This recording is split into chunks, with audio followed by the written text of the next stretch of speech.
This is Koiki Media, bringing the world closer to your doorsteps. Mo kí gbogbo èèyàn ọmọ Yorùbá tí ẹ tún kábọ̀ sórí ìkànnì wa tí a ń pè ní Koiki Media, bringing the world closer to your doorstep. Ẹ jẹ́ ká gbé yín díẹ̀ kọjá lára Heathrow Airport. This is Heathrow Airport Terminal 2. Òun náà ni ibi tí a wà yìí, tí a ti ń fi oríṣiríṣi dá wa ní agbára. Ẹ jẹ́ ká jọ máa bá ètò náà lọ. Ṣé rí gbogbo ìgbà tí a bá ń sọ pé kí ìran Yorùbá kó dá dúró, ẹ rí pé gold àwa la ní, ó pọ̀ l'Ọ̀ṣun state, àmọ́ àwa kọ́ là ń jàǹfààní ẹ̀, àwọn aráàta ló ń jàǹfààní ẹ̀. Gbogbo eléyìí náà ni a ṣe ń sọ pé ó dáa kí ìran Yorùbá kúrò. Ẹ jẹ́ ká wọnú WH Smith, ká wo kí ló ń tà, kí ló ń rà, ká dẹ̀ máa fi ọkàn sí pé a ní aago tí a gbọ́dọ̀ gbéra kúrò ní ibi tí a wà yìí, ìyẹn láti inú airport yìí. Louis Vuitton òun náà lẹ́ ń wò yẹn, Well Pharmacies àti WH Smith òun náà ní ibi tí a wà yìí. Ẹ jẹ́ ká wo kí ló ń tà. Ẹ rí i pé ọ̀pọ̀lọpọ̀ product yìí, tó bá jẹ́ pé gẹ́gẹ́ bí a ti ṣe sọ, àwa náà ń produce nǹkan kan ni, a ní máa ṣe kí ni, a ní máa struggle láti máa dààmú ara wa. A ti ń jáde kúrò nínú WH Smith náà nìyẹn. Inú WH Smith láti 1792 ni wọ́n ti dá iléeṣẹ́ yìí sílẹ̀. Lẹ́ẹ̀kan sí, bí èèyàn bá fẹ́ jẹun, ilé olóúnjẹ lélẹ́yìí tó ń pè ní the Big Smoke Tap House and the Kitchen. Wọ́n ń palẹ̀mọ́ lọ́wọ́. Ẹ rí i pé ọ̀pọ̀lọpọ̀ àwọn èèyàn náà ni wọ́n níbi tó ń lọ. Ẹ jẹ́ ká wò lẹ́ẹ̀kan sí Heathrow Terminal 2. Òun náà ni ibi tí a wà yìí, Heathrow Terminal 2. WH Smith wà láti 1792 ni WH Smith wà. Ọmọ Yorùbá, ẹ̀yin náà wòran, tá bá ní kí a dá dúró, ká dá dúró, òun gangan ni ó jẹ wá lógún, ká kúrò nínú ràkàtíà tó ń pè ní Nàìjíríà. Nàìjíríà ò ṣiṣẹ́, kò ṣiṣẹ́ fẹ́nìkankan, kò ṣiṣẹ́ fọ́mọdé, kò ṣiṣẹ́ fàgbàlagbà. Irọ́ bálásá ló wà nínú Nàìjíríà. Èdè tá ṣe ń sọ pé a fẹ́ dá dúró nìyẹn, káwa náà ní gbogbo ohun tó máa ṣiṣẹ́ fún gbogbo ọmọ Yorùbá. Àní máa sá káàkiri lọ sí ìlú kan, lọ sí ìlú kan láti lọ wá jíjẹ múmu. Nígbà tá a bá ti gba country tiwa náà, a lè ṣe ọ̀pọ̀lọpọ̀ nǹkan tó pọ̀, àwọn nǹkan tí ó jẹ́ nǹkan mìíràn tí a máa ṣe. But nígbà tí ẹ bá ní ẹ fẹ́ ká dá dúró, a jẹ́ pé wàhálà leléyìí o, wàhálà tí ó ò dẹ̀ ní kúrò nínú ẹ̀. Òun la ṣe ń sọ pé Yorùbá country, Odùduwà nation, àwọn nìkan ni ọ̀nà àbáyọ tí a lè fi ní àṣeyọrí. Torí pé kí ni, tí Yorùbá bá ti dá dúró, a lè máa ṣe so much of things, a develop, a keep identity wa. But táwọn tí ó wà labroad bá ń sọ fún yín pé kí Yorùbá má dá dúró, ẹ má dá wọn lóhùn, irọ́ ló ń pa. Ẹ̀yin èèyàn wa, tó èèyàn máa sọ pé ẹ má gbọ́ sí wọn lẹ́nu o. Tó bá ń sọ bẹ́ẹ̀, àwọn tó ń sọ bẹ́ẹ̀ yẹn, wọn mọ tó ń sọ, òye yín nísìn, wọn mọ tó ń sọ rárá. Torí pé ọ̀nà àbáyọ tí a lè ṣe òun ni pé kí Yorùbá kó lọ nílọ tiẹ̀, kí Haúsá lọ nílọ tiẹ̀. Òun lélẹ̀ information wa very important, complementary lélẹ̀ nísìn. Tó bá ti mú eléyìí, wàá ṣe kí ni, wàá mú, wàá fi sínú luggage ẹ̀. So wàá lọ máa ká paper. Ẹ mọ̀ pé àwa journalist, àwa like ká máa ká paper ní òrèkóòrè. So ó wà very very important kó mọ ohun tó ń lọ lágbàáyé. Lẹ́ẹ̀kan sí, Yorùbá nation òun ni a ṣe ń sọ̀rọ̀ lé lórí. Yorùbá nation òun ni ọ̀nà àbáyọ. Ẹ jẹ́ ká ṣe kí ni, ẹ jẹ́ ká kúrò nínú Nàìjíríà. Nigeria is not working and kò lè ever ṣiṣẹ́. So tẹ́nì kankan bá ń sọ fún yín pé Nàìjíríà máa ṣiṣẹ́, ẹ sọ fún wọn pé irọ́ ló wà níbẹ̀.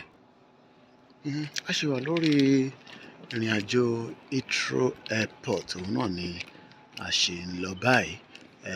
Tí ẹ bá wo nǹkan lọ́hùn, oríṣiríṣi airline òun lè máa rí, airline tó ń travel lọ sí different places olúkálukú ń lọ o. Ibi tó olúkálukú ń lọ tọ̀tọ̀ ni o. Ìyẹn la ṣe ń sọ pé àwa tá à ń ṣe Yorùbá nation, ibi tá à ń lọ yẹn gangan ni ká focus, because tá a bá ń yà bàrà káàkiri a máa ní problem. Ẹ jẹ́ ká dúró ti Professor Adébánjí Akíntóyè, àwọn ọlọ́mọ̀nà báyìí. Kẹ́ni kankan sọ fún yín pé àwọn làwọn mọ̀nà, kò sẹ́ni kankan tó mọ̀nà. Bàbá Akíntóyè ló mọ ọ̀nà, torí pé plane tẹ́ ń wò tó páàkì kalẹ̀ yẹn, ìlú oríṣiríṣi ló ń lọ. Tó bá lọ wọ the wrong one, ó tẹ̀lé wọlé, torí wọ́n máa béèrè boarding pass àwọn ilé náà nísìn. Bí yẹn bá fẹ́ jẹun, wà wá sí bíbáyìí, wà jókòó, wà jẹun tó fẹ́ jẹ ní kíákíá. Tó bá ti jẹun tán, wà tún padà síta, wà lọ board. Ìyẹn la ṣe ń sọ pé ẹ jẹ́ ká kúrò ká lè gba country wa yẹn possible. But nígbà táwọn kan bá ń takò, gbogbo àwọn tó yẹ kó dá sí wọ́n ń takò, wọn ò fẹ́ jẹ́ kí ìran wọn kó dìde. And you keep asking, kí ni nǹkan tí Yorùbá ṣe? Ẹ̀ṣẹ̀ wo gan la ṣẹ̀? Kí ni ẹ̀ṣẹ̀ tá ṣẹ̀? A ní kí Yorùbá dá wà gẹ́gẹ́ bí a country. Ẹ̀ ń disagree pẹ̀lú ẹ̀ ń takò, ẹ̀ ń bàjà. Why? Kí ló dé? Gbogbo yín náà dẹ̀ lẹ mọ̀ òtítọ́, but òtítọ́ ló máa padà lékè. Òtítọ́ ló máa padà lékè. Ẹ jẹ́ ká ṣe kíákíá. Ẹ jẹ́ ká dìde ńlẹ̀. Ẹ jẹ́ ká dìde ńlẹ̀, ẹ̀yin ọmọ Yorùbá. Ẹ jẹ́ ká dìde ńlẹ̀, ká gbéra ní kíákíá, kólúkálukú máa lọ. Káwa náà lè build economy tiwa. Economy wa kọ́ ni bíbáyìí. Economy wa kọ́ ni bíbáyìí, sórí. Ilé ice cream ló ń tà ní bíbáyìí. Wọ́n dẹ̀ ń ta oríṣiríṣi náà. Àwọn bíbáyìí nísìn, àwa fẹ́ ra perfumes, kò yẹ nísìn. Àwọn perfume oríṣiríṣi alábọ́dé. Bá ti wọnú bíbáyìí, wà á ra wá perfume tó dáa. Tó ń ta sánsán, gbogbo ẹ̀ ló ń ta sánsán. Gbogbo ẹ̀ pátá òun ló ń ta sánsán. Ọmọ Yorùbá dìde. Ẹ jẹ́ á dìde. Wàhálà Nàìjíríà ti pọ̀ jù, kò favour wa rárá. Nàìjíríà ò favour wa. Irọ́ ló wà nínú ẹ̀. Nàìjíríà máa ṣiṣẹ́. It is all planted lies. I do not have copyright sáwọn orin tó ń play ní background. Àní lè pẹ́ nínú bíbáyìí.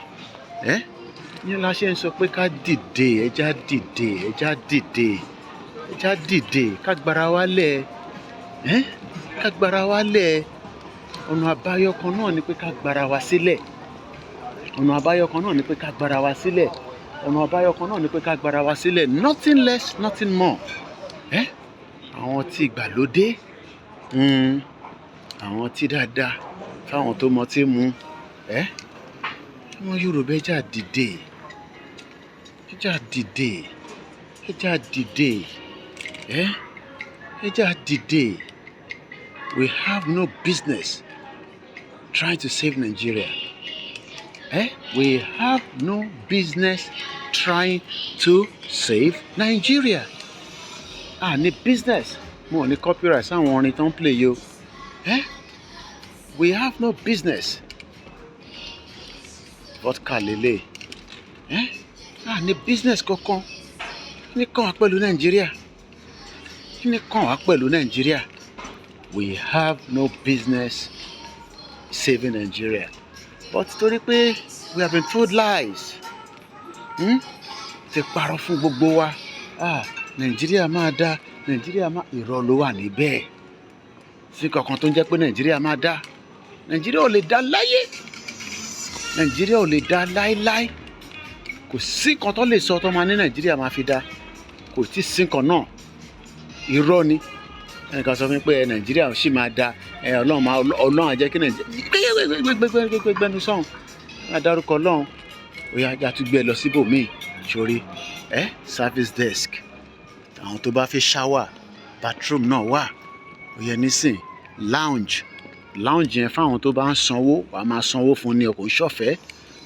Wàá máa sanwó fún world duty free. Nígbà táwa náà bá ní country, àwọn èèyàn máa wá sí country wa. Wá country wa. àwọn èèyàn máa wá bá wa ṣe oríṣiríṣi holiday. Wá lọ sékìtì, wá lọ Oǹdó, wá wá sọ̀ṣun, wá wá sọ̀yọ́, wá lọ lógùn state, Kogi, wá lọ Kwara. Gbogbo eléyìí la ṣe ń sọ pé ẹ jẹ́ á dìde. Ọmọ Yorùbá ẹ jẹ́ á dìde, ẹ jẹ́ á dìde. Ká dìde, òun nìkan lọ́nà àbáyọ. Àwọn immigration làwọn ilé ìwé sìn. Immigration ló dé báyìí. So ẹ jẹ́ á dìde, ẹ jẹ́ á dìde ká kúrò nínú Nàìjíríà yìí. Káwa náà ní Yorùbá airline tiwa, oríṣiríṣi airline, United, Iceland, Portugal, United. Gbogbo àwọn airline yìí, káwa náà ní airline tiwa. Odùduwà airline, Yorùbá Nation airline, Yorùbá Republic airline. But nígbà tẹ́ bá ń takò, àwọn táwa kan ń gbé sókè tẹ́yìn kan fà wálẹ̀. Ẹ̀yin ọmọ tẹ́ ẹ̀ tí mọ bí nǹkan ṣe rí tẹ́ni ẹ fẹ́ save Nàìjíríà. Ọ̀nà wo lẹ fẹ́ gbà save ẹ̀? Kò sọ́nà kankan tá a fẹ́ gbà save Nàìjíríà. Nàìjíríà kò ṣeé save. Nàìjíríà ó ti lọ.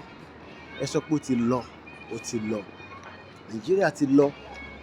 Ní ta lè béèrè fún nísìnyí pé kólúkálùkù máa lọ. Kólúkálùkù máa lọ. Ẹ jẹ́ ká wọ lift.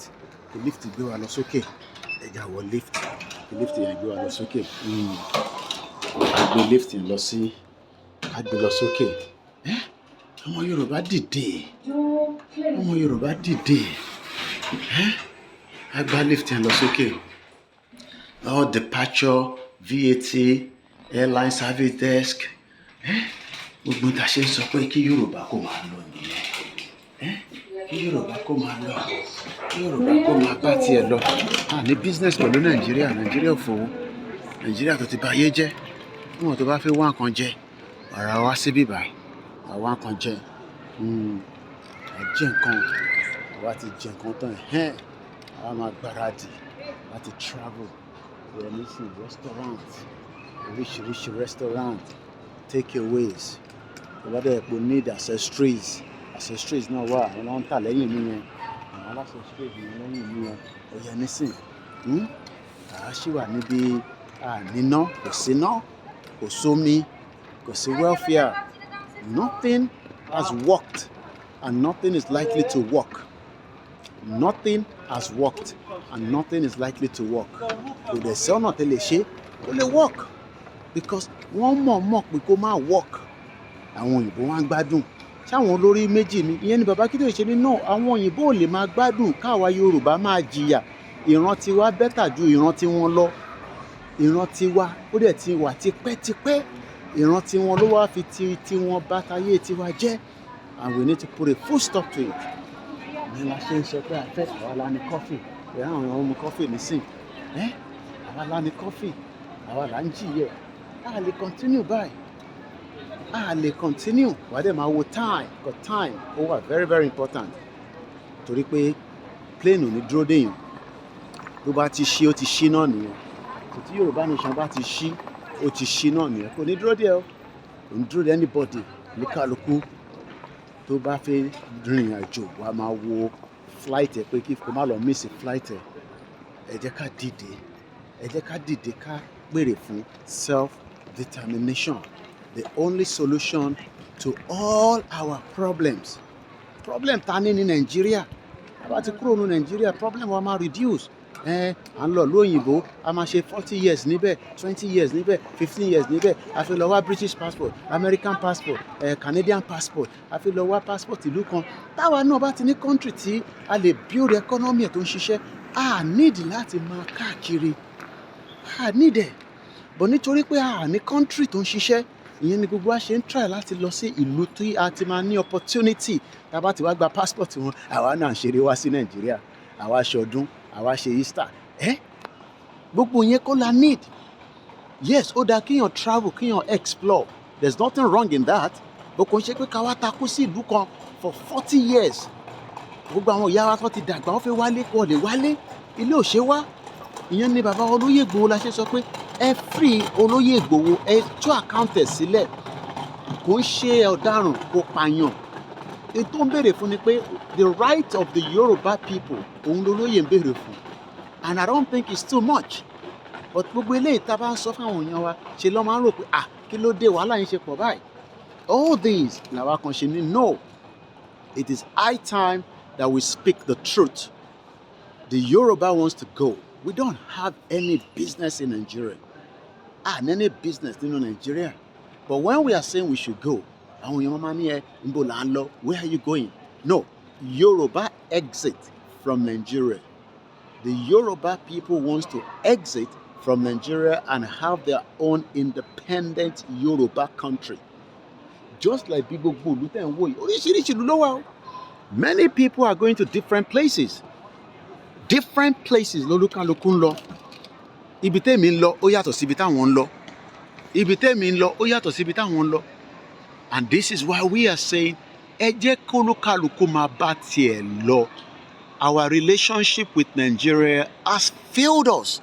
It has failed everyone. And we can no longer breathe. And this is the reason why we are crying out loud on a daily basis and say, Yoruba nation is the solution. Yoruba nation is the answer. And the Yoruba people will leave Nigeria regardless of whatever anybody says. This is Koiki Media reporting for, this is Olayomi Koiki rather, reporting for Koiki Media at the Terminal 2 Heathrow Airport, where many travelers are getting ready to hit out to many countries of their choice. Some of them with no visa restriction. But many of us from Nigeria, we have had so much visa restriction because the economy of Nigeria failed. Many people have suffered injustice, and Nigeria is no longer a country that is well respected when it comes to visa. So everybody now has to cook one story or the other just to attain a visa. That should not be the choice. The choice should be Biafra have their country, Hausa people have their country, Ijaw people have their country, the Yoruba people have their country, and everybody can then meet up and work together as country. I hope you've had a beautiful time with me exploring, the beautiful part of the Terminal 2 where travelers this morning are getting ready to depart again. My name is Olami Koiki. Join us at the next episode again when we're going to be bringing you more highlight update on the reason why the Yoruba people must now work hard to make sure that 2025 we can exit Nigeria peacefully. Bringing the work closer to your doorstep. Join me again as I leave you with this beautiful, magnificent building known as Terminal 2, when I will be now making my way to depart to my next destination.